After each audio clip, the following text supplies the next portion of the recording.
Hello everyone, आपके अपने YouTube channel राजभाषा हिंदी मंत्रा पर आप सभी का बहुत बहुत स्वागत है। आशा करती हूँ बहुत ही अच्छे होंगे, बहुत अच्छे से अपनी पढ़ाई कर रहे होंगे।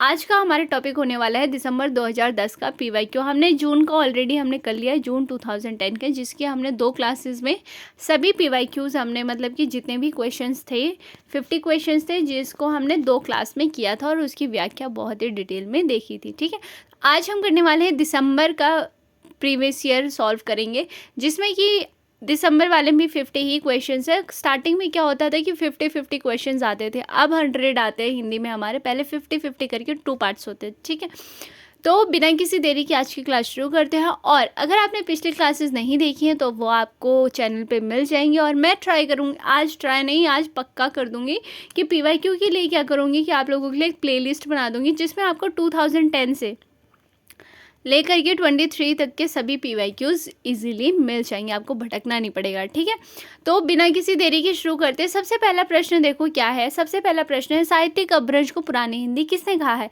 रामजन शुक्ल, हजारी प्रसाद द्विवेदी, शिव सिंह सेंगर या राहुल सांकृत्य है। देखो, आपने हमेशा सुना होगा पुरानी हिंदी चंद्रधर शर्मा गुलेरी। ठीक है, लेकिन यहाँ देखो व्याख्या में क्या है। सर्वप्रथम चंद्रधर शर्मा गुलेरी ने उत्तर अपभ्रंश को पुरानी हिंदी कहा है। चंद्रधर शर्मा गुलेरी ने कौन से अपभ्रंश को? उत्तर अपभ्रंश को। यहाँ बात हुई है साहित्यिक अपभ्रंश की, तो यहाँ क्या आ जाएंगे? रामचंद्र शुक्ल ने साहित्यिक अपभ्रंश को पुरानी हिंदी कहा। देखो यहाँ पे। ठीक है, आचार्य शुक्ल क्या कहते हैं? सिद्धों की रचनाओं की भाषा देश मिश्रित अपभ्रंश या पुरानी हिंदी की काव्य भाषा है। सिद्धों की रचनाओं की भाषा की बात हुई है। किसकी बात हुई है? सिद्धों, ना कि नाथों। हो सकता है ये वाला कथन भी इस बार आपसे पूछा जा सके।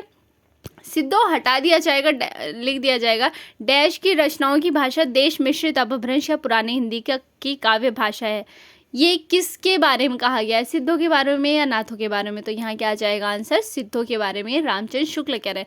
देखो, रामचंद्र शुक्ल अगर किसी भी चीज़ के बारे में अगर कोई महत्वपूर्ण कथन बोलते हैं तो वो इम्पॉर्टेंट हो जाता है। हमारे कोई भी एग्जाम हो, हमारा नेट का एग्जाम हो, TGT, PGT, KVS, NVS, DSSB हो, या फिर आपका कोई एंट्रेंस एग्जाम हो मास्टर्स का या कोई भी। ठीक है, तो वो थोड़ा सा ज़्यादा ज़रूरी हो जाता है। तो ये चीज़ आपको थोड़ा सा माइंड में ध्यान में रख के चलना है। आगे देखो क्या है, ब्रज भाषा किस अपभ्रंश से विकसित है? तो ब्रज भाषा कौन से कहाँ से आती है? शौर सैनी से निकलती है, मागधी से, अर्धमागधी से, पैशाची से। तो हमारी जो ब्रज भाषा है वो निकलती है शौर सैनी से। क्या, कहाँ से निकलती है? शौर सैनी से। देखो, सबसे पहले इसका विकास क्रम देख लो। सबसे पहले आई हमारी संस्कृत आई, पाली आई, फिर प्राकृत आया, फिर अपभ्रंश आया और फिर हिंदी आती है। ठीक है, तो ये क्रम भी आपसे एग्जाम में पूछा गया है।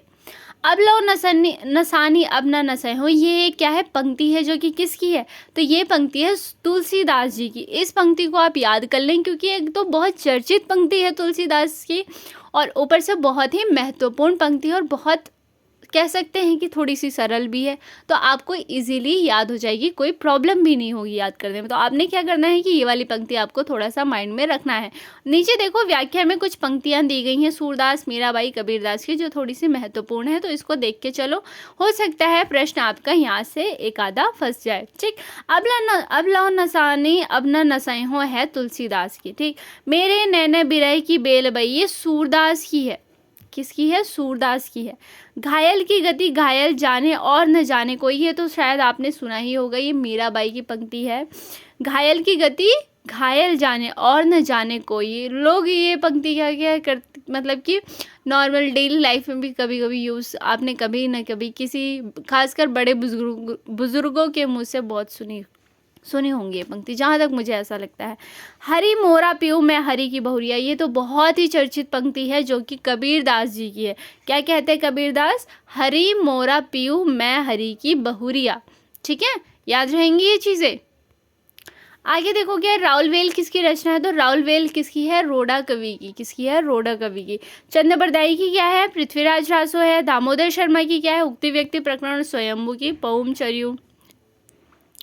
देखो, ये काफ़ी महत्वपूर्ण और चर्चित जो रचनाएं हैं रोड़ा कवि की राउलवेल पूछी जाती है। चंद्रबरदाई की पृथ्वीराज रासो तो बहुत ही महत्वपूर्ण है रासो ग्रंथ से। दामोदर शर्मा का हो जाता है हमारा उक्ति व्यक्ति प्रकरण, और स्वयंभू की पौमचर्यो, ये तो सभी को पता होती ही है। इजी। देखो, पहले क्या होता था कि पहले थोड़ा सा पेपर इजी बनता भी था, ठीक है। अब थोड़ा-सा चीज़ें क्या होती हैं अलग हो गई, पर अब आप ये बताओ हिंदी साहित्य में जो आपका सिलेबस है वो तो नहीं चेंज हुआ है?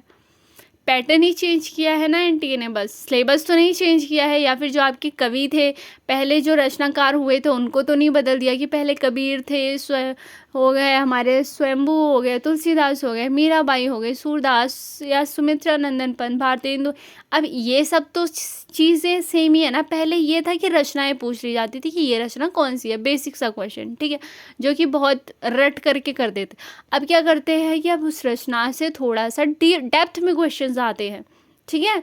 तो आपने क्या करना है कि चीज़ें थोड़ी सी डिटेल में पढ़ते हुए चलनी है। अब मैंने आपको बता दिया कि ये रचनाएं हैं, इनकी है, तो अब आपका ये बनता है कि थोड़ा सा पृथ्वीराज रासो, जब मैंने अगर आपको बताया कि पृथ्वीराज रासो चंद बरदाई के, तो आपने जो चीज़ें पढ़ी हैं, हमने पढ़ी थी पृथ्वीराज रासो, मैंने आपको पढ़ाया है, सारी चीज़ें आपको माइंड में रिकॉल होनी चाहिए। और अगर ऐसा कुछ है, जैसे कि कुछ चीज़ें आपको याद नहीं आ रही, आपको डाउट हो रहा है कि ये मैंने पढ़ा था पर मुझे याद नहीं आ रहा है, तो वेट मत करो कि मैं 2-3 दिन बाद देख लूँगा। नहीं, आप तुरंत क्या करो, थोड़ा-सा टाइम निकालो और वो चीज़ें जा कर के चेक करो। फिर आप अगर तुरंत चेक करते हैं ना, तो वो चीज़ें लंबे टाइम तक याद रहती है, क्योंकि आपने उसको क्या किया है कि आप पहले रिकॉल नहीं कर पा रहे थे, उसके बाद आपने जब पढ़ा और आपको लगा कि यार ये चीज़ें हम भूल गए हैं, तो आपने तुरंत चेक किया, तो वो चीज़ें लंबे टाइम तक याद रहती हैं, ठीक है। तो अगला क्वेश्चन देखो क्या है, इनमें से कौन सी रचना अवधी भाषा की नहीं है? रामचरितमानस, विनय पत्रिका, पद्मावत, चंदायन। सबसे पहले तो आपको पता होनी चाहिए ये रचनाएं किन की हैं, इनके रचनाकार कौन है, ठीक है। तो रामचरितमानस तो सभी को पता है, आई थिंक ऐसा कोई भी बच्चा नहीं होगा, 100 में से 100 बच्चों को पता होता है रामचरितमानस किसकी रचना है। बहुत ही महत्वपूर्ण रचना है, जो कि किसकी है, तुलसी बाबा की है, ठीक है, तुलसीदास जी की है, जो कि अवधी में है। किस में है, अवधी में है। फिर पद्मावत किसकी है, तो ये भी सबको पता है, पद्मावत जयसी की रचना है। और विनय पत्रिका जो है वो भी तुलसीदास की है, ठीक। चंदायन किसकी है, मुल्ला दाऊद की है। सबसे पहले देखो, पद्मावत भी अवधि में है, विनय पत्रिका जो है ये अवधि में नहीं है। देखो तुलसीदास से है ना, ये प्रश्न भी तुलसीदास हो गए या जायसी से, जो भी इनकी रचना है उसकी भाषा से भी प्रश्न बन सकता है, उसकी शैली से, कि कौन सी भाषा अवधि में है या कौन सी ब्रज में है। इस तरह के प्रश्न जो हैं हमारे कहाँ से बनते हैं सबसे ज़्यादा, तो ये हमारे भक्ति काल से बनते हैं प्रश्न, ठीक है। तो आप भक्ति काल को देख के चलना कि कौन सी रचना की कौन सी भाषा या शैली है, ठीक है। अब सबसे पहले देखो ठेठ अवधि। अब देखो विनय पत्रिका है, ब्रज की है, ब्रज भाषा में लिखी गई है किसकी, तुलसीदास जी की। मैं आपको एक चीज़ यहाँ पे बता दूँ, आपको तुलसीदास जी की जितनी भी रचनाएं हैं उनका क्रम पता होना चाहिए, रचनाओं का क्रम, उसकी शैली, और उस रचना से इम्पॉर्टेंट फैक्ट्स जो भी हैं। रामचरितमानस से इम्पॉर्टेंट जितने फैक्ट्स हैं आपको पता होना चाहिए, विनय पत्रिका से इम्पॉर्टेंट क्या क्या चीज़ें हैं ये आपको पता होनी चाहिए, ठीक है। तो आपने क्या करना है, ये चीज़ थोड़ा सा ध्यान में देखना है। उद्धव शतक किसकी कृति है, तो उद्धव शतक किसकी है, सत्यनारायण कविरत्न, गया प्रसाद शुक्ल से नहीं, नाथुराम शर्मा शंकर, जगन्नाथ दास रत्नाकर। तो उद्धव शतक किसकी है, तो जगन्नाथ दास रत्नाकर की है। यहाँ पे देखो, हाँ, प्रेमकली किसकी है, सत्यनारायण की है। प्रेम पचीसी, प्रेम पचीसी देख लेना क्योंकि ये प्रश्न बना हुआ है, बहुत बार आया है। गया प्रसाद शुक्ल सनेही की रचना कौन सी, प्रेम पचीसी। और शंकर सरवस से भी आया हुआ है, नाथुराम शर्मा की। प्रेमकली इतना नहीं पूछा गया है, पर प्रेम पचीसी, क्या क्या, प्रेम पचीसी और शंकर सर्वस्व, ये दोनों ही प्रश्न काफ़ी बार बने हैं, ठीक है। तो ये थोड़ा सा आप ध्यान में देखेंगे। चलो आगे बढ़ो, देखो आगे क्या है। इनमें से कौन सी रचना केशव दास की नहीं है। अब केशव दास को रामचंद्र शुक्ल जी भक्ति काल में भी लेते हैं, वैसे केशव दास कहाँ आते हैं, रीति काल में आते हैं, ठीक है। तो देखो, रामचंद्रिका, ललित ललाम, कवि प्रिया, रसिक प्रिया। अब रामचंद्रिका, कवि प्रिया और रसिक प्रिया तीनों ही रचनाएं किसकी हैं, केशव दास की। यहाँ कुछ रचनाएं देख लो केशव दास की हैं, जो इंपॉर्टेंट में हूँ मैं आपको वो हाईलाइट कर देती हूँ, तो वो रचना आपको ज़रूर ध्यान में रख के चलना है। केशव दास से मैंने पिछले भी क्लासेस में आई थिंक जब PYQ कराया था, केशव दास का क्रम पूछा गया है उनकी रचनाओं का, जहाँ तक मुझे याद आ रहा है, ठीक है। रसिक प्रिया इनकी बहुत इंपॉर्टेंट है रचना, याद करना है। रामचंद्रिका, कवि प्रिया, रतन बावनी, विज्ञान गीता, जहांगीर, जस चंद्रिका बहुत बार प्रश्न बना है। नक्शिक छंदमाल, ठीक है।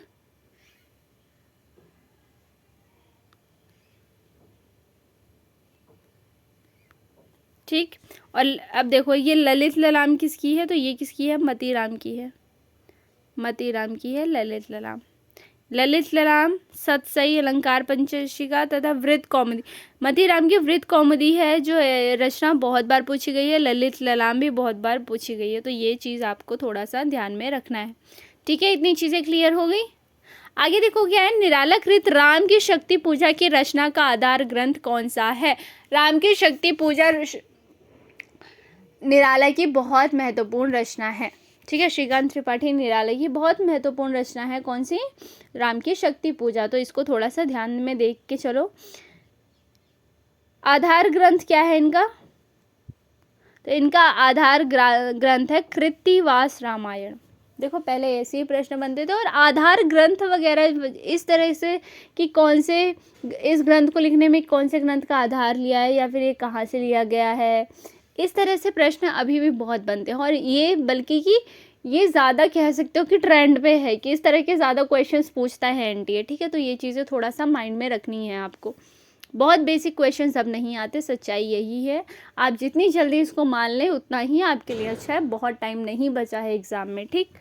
सूर्यकांत त्रिपाठी निराला द्वारा कृत राम की शक्ति पूजा 1936 की रचना है। सबसे पहले राम की शक्ति की पूजा जो है आपके सिलेबस में यूनिट 5 में भी है, तो आपने क्या करना है, ये बहुत अच्छे से इसको थोड़ा सा इसकी रचना याद कर लेनी है। कृत्तिवास रामायण या कृत्तिवास कृत, जो कि एक बंगला रामायण का प्रभाव है। हो सकता है आपसे ये पूछ लिया जाए कि राम की शक्ति पूजा जो रचना है निराला की, उसमें कौन से रामायण का प्रभाव है, बंगला रामायण या फिर कोई भी आपको 4 ऑप्शन दे दिया, तो वहाँ से आपको पता होना चाहिए जो कृत्तिवास रामायण है ये बंगला रामायण है। क्या है ये, बंगला रामायण है। ठीक है, आगे चीज़ें समझ। आगे देखो क्या, आत्मजयी किसकी रचना है, तो आत्मजयी सबको पता है कुंवर नारायण की रचना है, जो कि कब की है, एक मिनट रुक जाओ, टिक नहीं रहा। हाँ, कुंवर, यहाँ देख लो आप, आत्मजयी जो कि 1965 की रचना है, कुंवर नारायण की एक प्रबंध काव्य है। साय में धूप भी बहुत इंपॉर्टेंट है, कन्नुप्रिया भी, संशय की एक रात, ये चारों रचनाएं बहुत बहुत बहुत इंपॉर्टेंट रचनाएं हैं। इसको याद कर लो कि कौन से रचनाकार की कौन सी रचना है।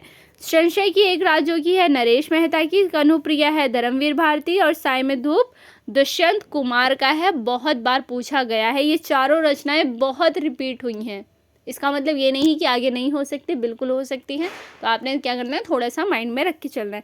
देखो आत्मजयी कुंवर नारायण एक प्रबंध ग्रंथ है, इसमें कठोपनिषद के नचिकेता प्रसंग पर आधारित है।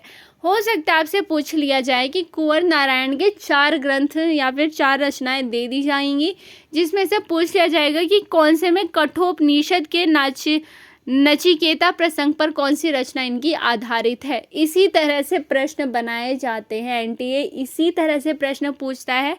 आपको कोई भी कुंवर नारायण के 4 ग्रंथ का नाम लिख के दे देंगे और पूछ लेंगे कि इनमें से कौन सी रचना में कठोपनिषद के नचिकेता प्रसंग, कौन सी रचना जो है वो कठोपनिषद के नचिकेता प्रसंग पर आधारित है। समझ रहे हैं ना आप किस तरह से प्रश्न पूछ सकता है। तो देखो मैं आपको सिर्फ ये बता सकती हूँ कि किस तरह से प्रश्न पूछता है, मैं गारंटी नहीं दे सकती कि हाँ यही प्रश्न आएगा। ठीक है, तो ये चीज़ें आपने क्या करना है, थोड़ा सा माइंड में रख के चलना है जब आप PYQ सॉल्व करते हो। इनमें नई कहानी आंदोलन के प्रारंभकर्ताओं में से कौन सी नहीं है। नई कहानी आंदोलन के प्रारंभकर्ता जो थे उनमें से कौन से नहीं है, हमें ये बताना है। तो ज्ञान रंजन नहीं है। अब देखो यहाँ देख लो कुछ चीज़ें इसकी व्याख्या में। नई कहानी आंदोलन का प्रारंभ कब हुआ, 1956-57 में होता है। नई कहानी आंदोलन का प्रारंभ, ये तो सेम ही चीज़ हो गई। नई कहानी आंदोलन के प्रमुख उन्नायकों में कमलेश्वर आते हैं, मोहन राकेश और राजेंद्र यादव आते हैं। 3 आपको नाम याद रखने हैं, कौन कौन से, कमलेश्वर, मोहन राकेश और राजेंद्र यादव। ठीक है, और ये ज्ञान रंजन जो है ये अकहानी आंदोलन में आते हैं। ये प्रश्न आगे भी पूछा जा सकता है आपको। कहानी आंदोलन में जो 3 नाम है, कमलेश्वर, मोहन राकेश और राजेंद्र यादव, तीनों अभी क्लास में याद करो।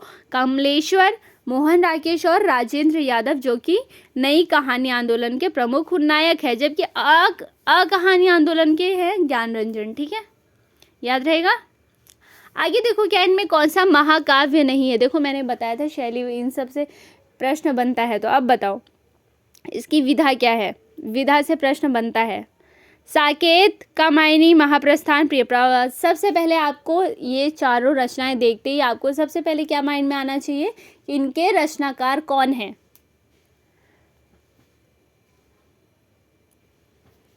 तो साकेत की रचनाकार कौन है? मैथिली शरण गुप्त, सबको पता है। कामायनी जयशंकर प्रसाद, प्रिय प्रवास हरिऔध, महाप्रस्थान नरेश मेहता।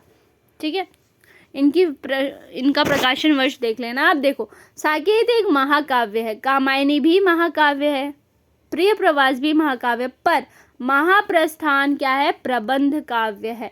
साकेत मैथिली शरण गुप्त की, कामायनी जयशंकर प्रसाद का, प्रिय प्रवास हरिऔध का, महाप्रस्थान नरेश मेहता का।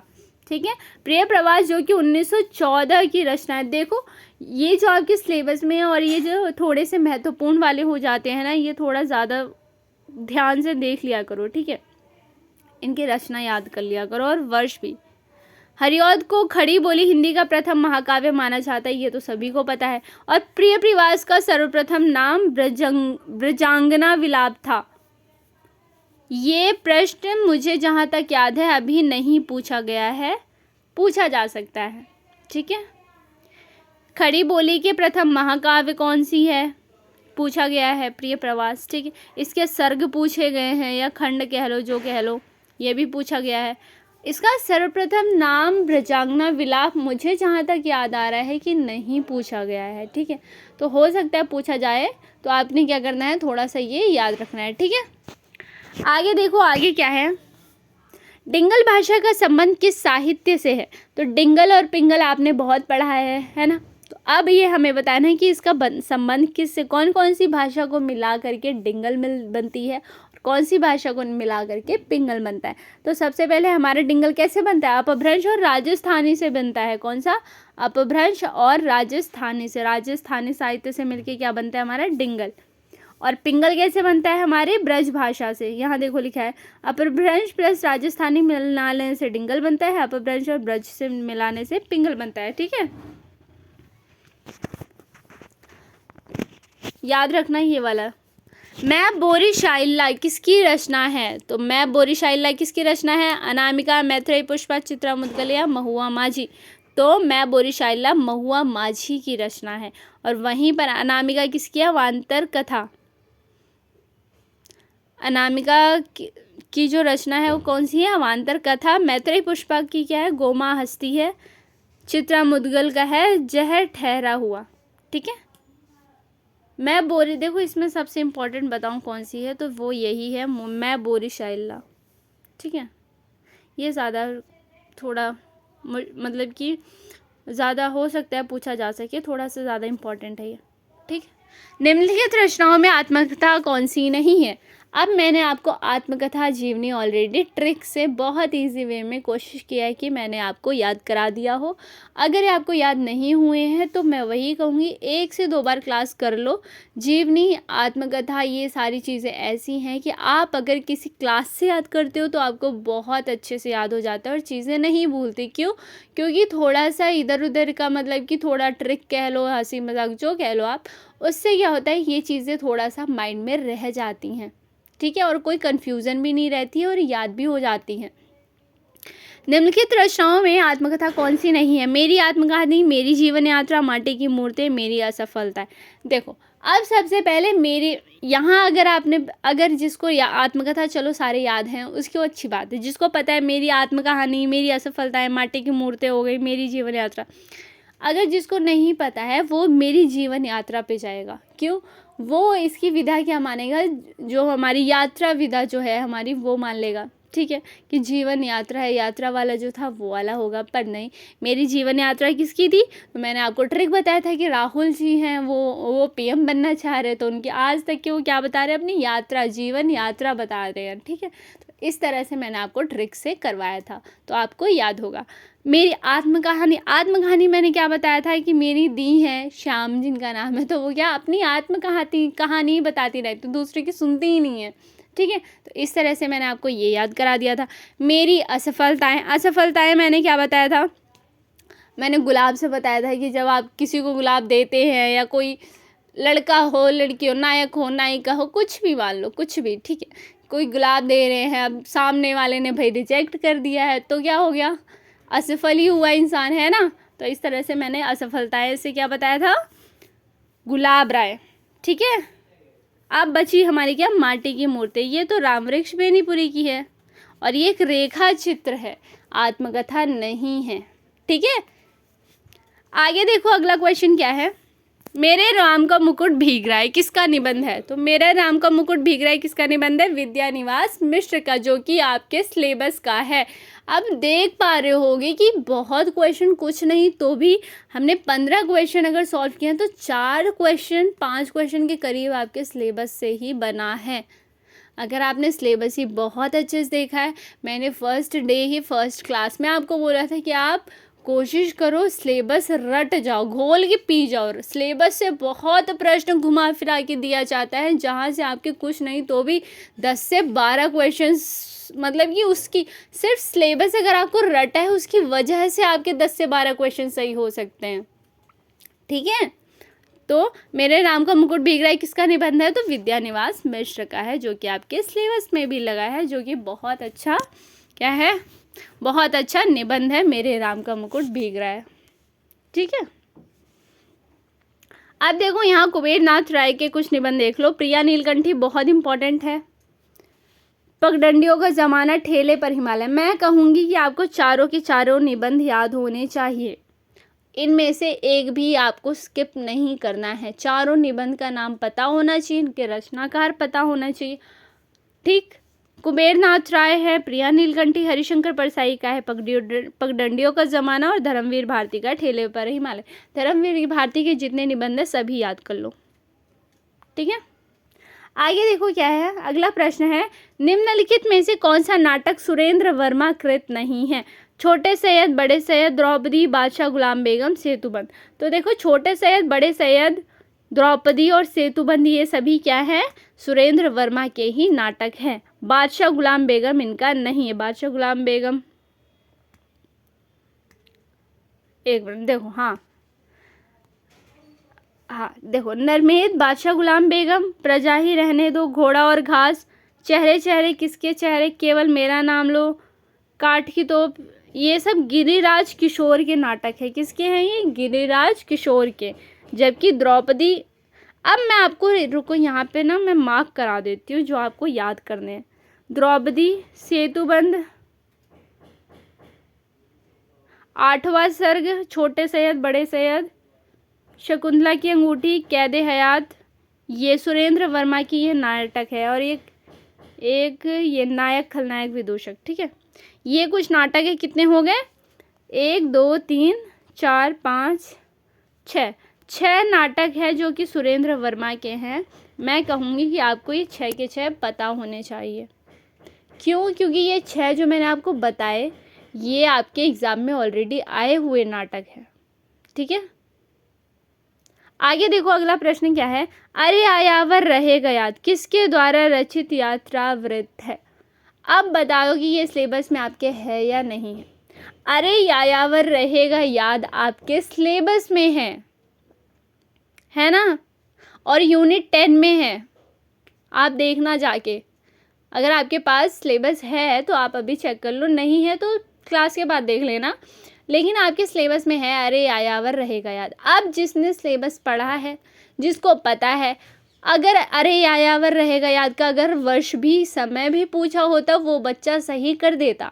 अब जिसने सिलेबस को ही नहीं देखा है, बस पढ़ लिया कि हाँ ठीक है जो यूट्यूब पे जितना पढ़ा रहे हैं हम पढ़ लेंगे, हो गया। जिसने सिलेबस देखा ही नहीं है वो, उसको हो सकता है, बहुत चांस है कि अरे यायावर रहेगा याद का समय नहीं पता होगा, ठीक है। तो इसका समय है 1953, जिसको नहीं पता है देख लेना, ठीक है। रामवृक्ष बेनीपुरी का है, अज्ञेय का है, राहुल सिंकृत्यायन का है या यशपाल का है? तो ये है अज्ञेय का। किसका है? अज्ञेय का। बहुत इम्पॉर्टेंट है। अरे यायावर रहेगा याद। और एक बूंद सहसा उछली भी बहुत इम्पॉर्टेंट है, ठीक है, तो ये थोड़ा सा देख लेना है। पैरों में पंख बांधकर उड़ते चलो रामवृक्ष बेनीपुरी का है ये भी। लोहे की दीवार के दोनों ओर राह बीती यशपाल का है। मेरी तिब्बत यात्रा भी आपके सिलेबस का है, जो कि राहुल सांकृत्यायन का है। अरे यायावर रहेगा याद और मेरी तिब्बत यात्रा। मैं थोड़ा सा कंफ्यूज रहती थी, आप मत होना, ठीक है। अब देखो क्या है, राहुल सांकृत्यायन, अज्ञेय और नागार्जुन को आधुनिक हिंदी साहित्य का घुमक्कड़ वृहत्त्रयी कहा जाता है।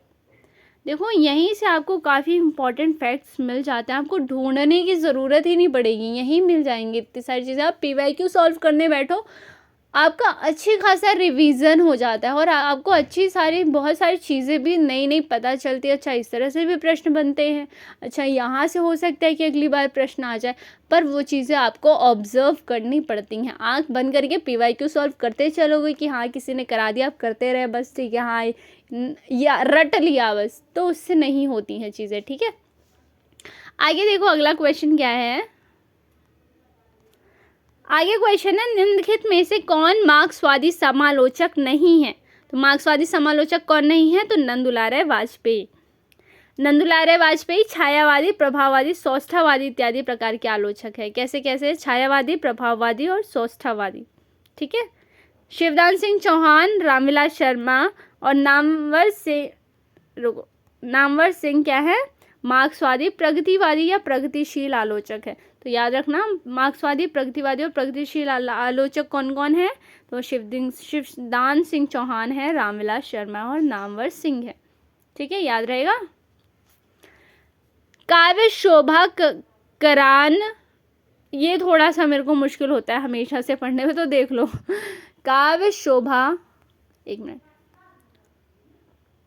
यहाँ देख लेते हैं ना, वो छुप हो जा रहा है।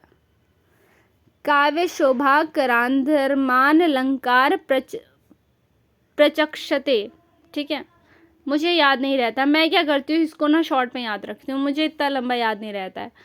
जिसको याद रहता है वो याद कर लो, जिसको नहीं रहता है वो मेरी तरह थोड़ा सा क्या करो, यहाँ से काव्य शोभा इतना याद करो, ठीक है, इतना याद कर लो, बाकी हो जाता है। ये दंडी का है। ननु शब्दार्थो काव्यम, जो कि है रुद्रट का है। विभावानुभाव व्यभिचारी भरत मुनि का है। शब्दार्थो सहितो काव्यम भामा का है, जो कि काव्य शास्त्र से है, भारतीय काव्य शास्त्र, ठीक है।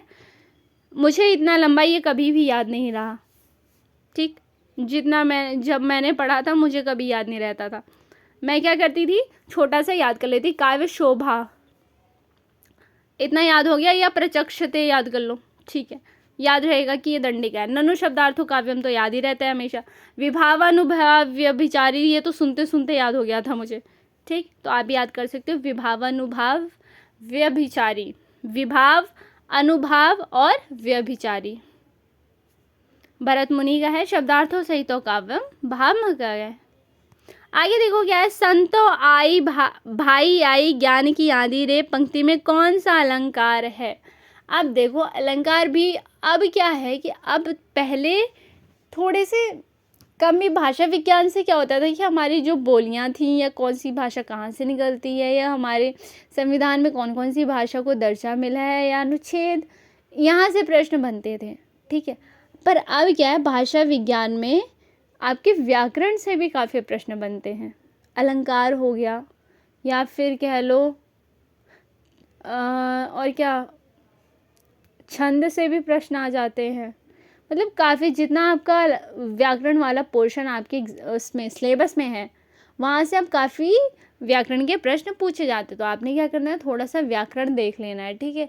यूट्यूब पे किसी भी टीचर की क्लास देख लो, व्याकरण बहुत अच्छे से पढ़ाया होगा उन्होंने, बहुत ज़्यादा मुश्किल लेवल का नहीं, जैसा ये वाला प्रश्न है इसी तरह से बनता है, ठीक है। तो देख लेना थोड़ा सा कि कहाँ पे कौन सा उपमा है, कौन सा रूप अतिशोक्ति है, कौन सा नियोक्ति है, कौन सा रूपक है, इस तरह से प्रश्न देखना है। तो देखो, संतो भाई आई ज्ञान की आंधी रे पंक्ति में कौन सा अलंकार है? तो इसमें क्या है, रूपक है। जहाँ उपमेय का उपमान में भेद रहित आरोपण हो वहाँ रूपक अलंकार होता है, ठीक है। अलंकार आप देख लेना, अलंकार की क्लास देख लेना किसी टीचर की। अब यहाँ पे इतना ज़्यादा इसको एक्सप्लेन करने नहीं बैठते, ठीक है। आगे देखते हैं।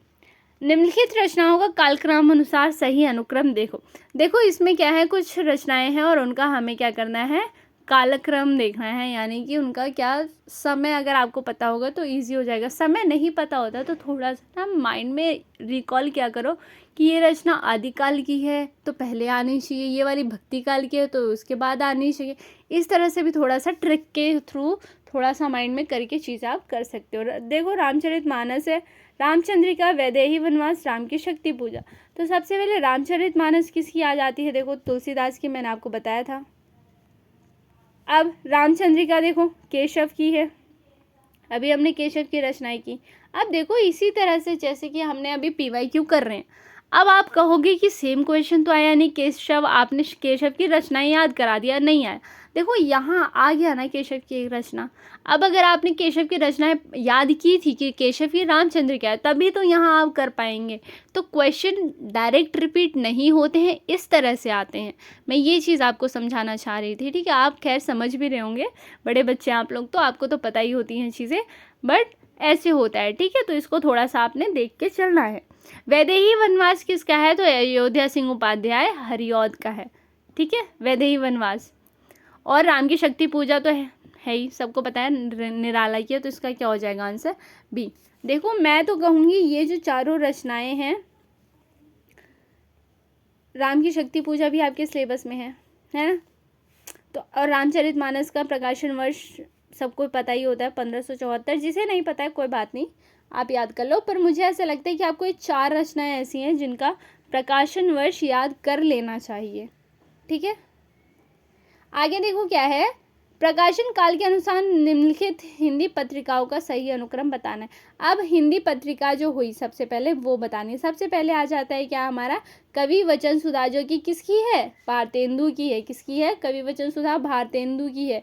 हिंदी प्रदीप किसका है, तो हिंदी प्रदीप है हमारा बालकृष्ण भट्ट। नागरिक प्रचारणी सभा पत्रिका सबको पता है किसकी है, नागरिक प्रचारणी सभा नहीं, सॉरी, पत्रिका किसकी है, वेणी प्रसाद की है। किसकी है, वेणी प्रसाद।